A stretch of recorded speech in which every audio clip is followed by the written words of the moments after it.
I was saying that I'll try to be brief, and I'll try to summarize what is coming in the context of e-mobility and shared mobility in that time. I'm sure it is not going to be an easy job. But I would like to start saying that something that you're aware, for sure, that we are shifting to a new era, the new urban mobility era. In fact, we've evolved more in the last 6 years in this sector than in the whole last century. We are shifting from the all combustion engine to e-mobility. Now we value more than ever autonomous driving, or there are many ongoing investment in this sector. And of course, we are evolving a lot in the shared mobility sector. There is no doubt society is changing in terms of mobility habits, especially younger generations. They don't want or they can't afford to spend $25,000 in a car, in a private car, that they are aware that is going to be parked 95% of the time. And they don't want to be linked to that kind of investment. Instead, they'd rather want to put that money in better education, in traveling, in getting a better smartphone, whatever. So to support this, this fact, I can give you some figures.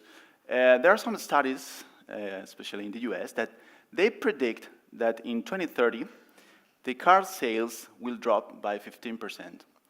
And in Germany, during the last 8 years, the number of driving licenses issued has dropped by another 15%.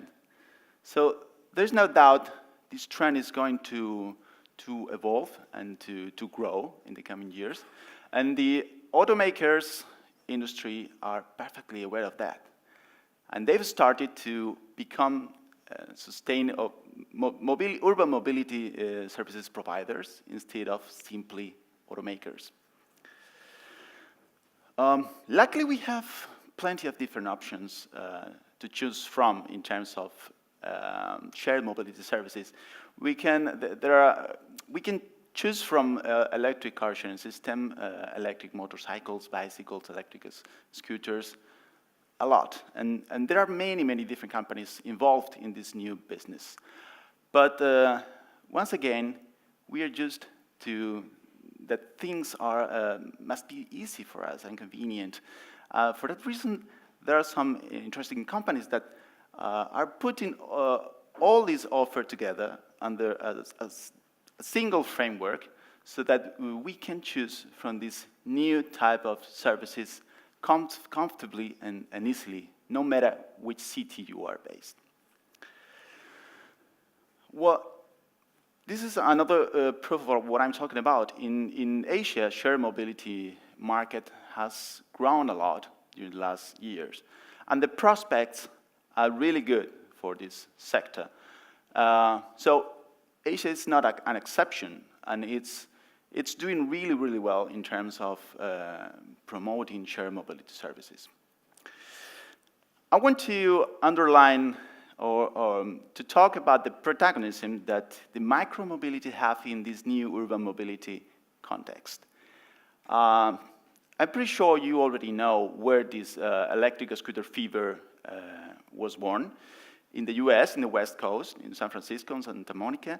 And this picture, the picture on the left, was taken 2 years ago. And the picture on the right, it's me in Madrid in September, riding one of these electric scooter sharing systems. Both pictures are 1 year away from each other. So this business became global extremely fast. But at present, we have the electric scooters fever in terms of micro-mobility. But in 1 year time or 2 years time, we'll have another personal mobility, an electric device. So I think we have to have an open mind regarding what is coming in the urban mobility context. And I'm pretty sure most of the global market regarding sustainable mobility is going to be led by these personal mobility devices, because every single person have a specific need. I took this picture 2 weeks ago in Brussels, in the heart of Brussels, because I was invited for the Covenant of Mayors Investment Forum, and I was strolling around the city, and it caught my attention. In the heart of Brussels, people are trying many different type of personal mobility devices, and probably at the moment it catches our attention, but in 1 year time or in 2 years time, it won't. We can't predict the future, so I hope the future is not has to do nothing with this kind of devices, but who knows? Well, now I want to tell you about the secret formula for boosting sustainable urban mobility. Are you ready? Infrastructure. It's as simple as that. If you build roads, you'll have cars and traffic. If you build cycle lanes and pedestrian areas, you'll have pedestrians and cyclists. So in Europe, it took a while to realize about it. But fortunately, we are taking the right steps towards transforming the urban space, the urban scenario, and we are trying to transform our cities in a more livable way. I mentioned cycle lanes, but I should say personal mobility devices lanes, or PMD lanes, because electric scooters riders have the same right as cyclists to use them. So in the coming months or years, we are going to see how how physically our cities are going to evolve. And we'll, fortunately or hopefully, we'll have settings like this one. This picture was taken in Santa Monica in the US. So we have to transform and to adapt, the current word would say adapt our cities to the new revolution, to the new urban mobility era, where we'll have park spaces for personal mobility devices, cyclists, free-floating bicycles, or electric scooters, or whatever. And of course, we have to give back the public space to pedestrians. Now, I want to touch what is happening with e-mobility and my insights about it. I was the e-mobility manager of Murcia, one of the most active cities in terms of promoting sustainable mobility in Spain and in Europe. So,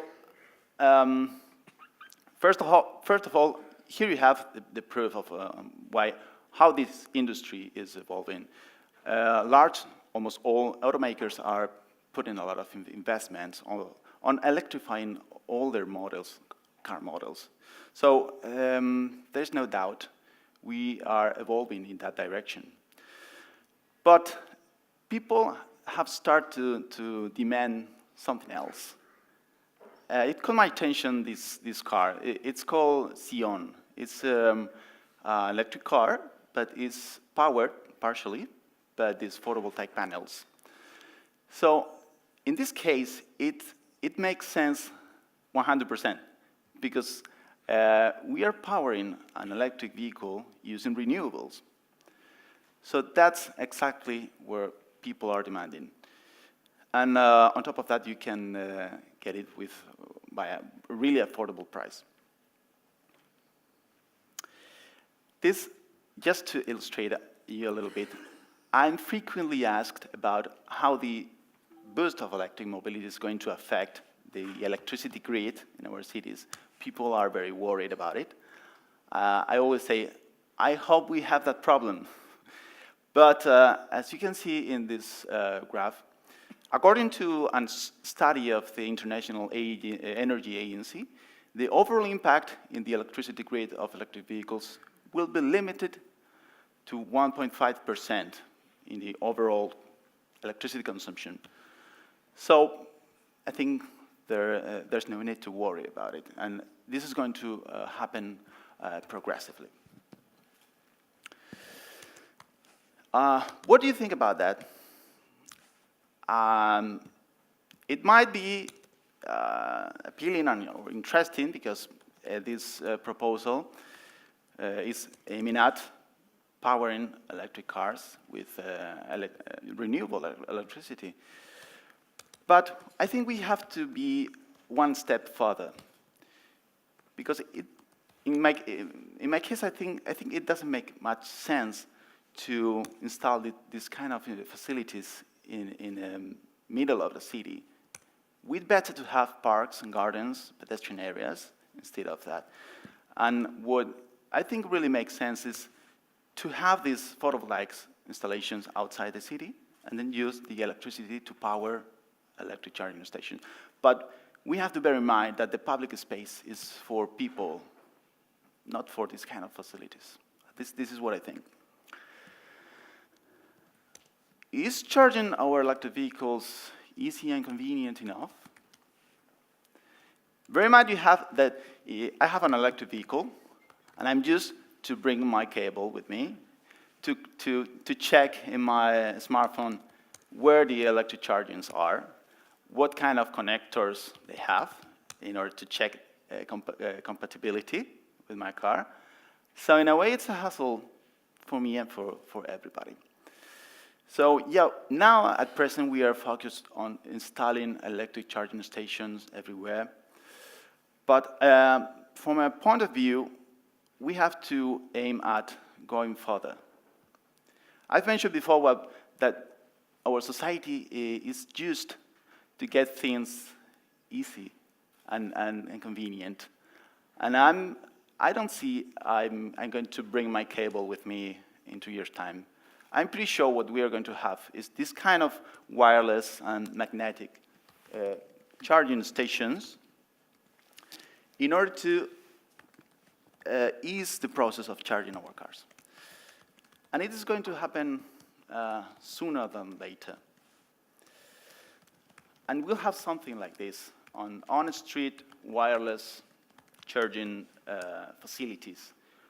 Our car will connect with this public infrastructure so that we don't have to worry about bringing our cable, checking whether this charging station operator is compatible with my car. It's over. It should be over. Because we'll have to think about paying our monthly bill of electricity consumption. And of course, we have to talk about public infrastructure. And in the case of charging, I'm pretty sure we'll have this type of electricity charging facilities for highways or interurban roads. Because it makes sense, as simple as that. I like to show this slide. This is the space, public space that is required to transport 48 people using conventional cars, electric cars, and autonomous cars. I'm a big fan of electric cars, but on top of that, I really appreciate and I really value livable cities, and they should be aiming at reducing car congestions. So what we have to be aiming at is reducing the number of cars in our cities. As you've seen, it's the same picture. Well, leading by example, this is a really nice sentence that I like to talk about.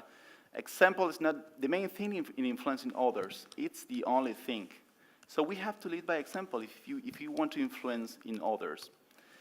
With this idea in mind, bearing this idea, the city of Madrid launched a new urban mobility ordinance some months ago, and they forced the all combustion vehicles, they exclude the all combustion vehicles to have access to the core of the city. They've created kind of a zero emissions area It was a really brave decision, political decision. And apart from that, they've limited the maximum speed in most of the streets of Madrid to 30 kilometers per hour in order to foster cycling, in order to make a more harmonic coexistence with pedestrians, with drivers, cyclists. So I'm pretty sure most of European cities are going to follow that example, because the traffic congestion in the heart of Madrid has been reduced by 15% in just 3 months. And this is my last slide. This is a humble project because it's been a very affordable one.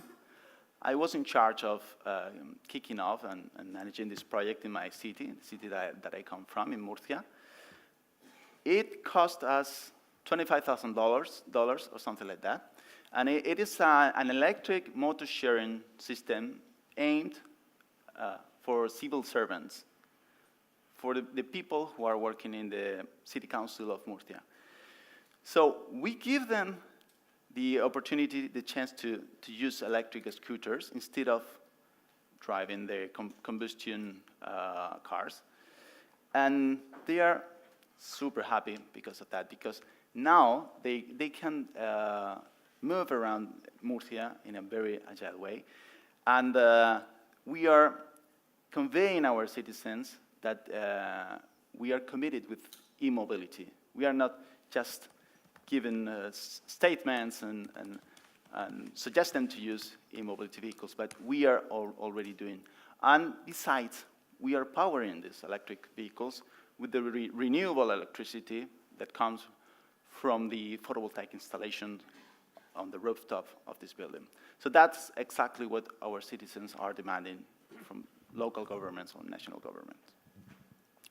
That's all I've had time for. Thanks.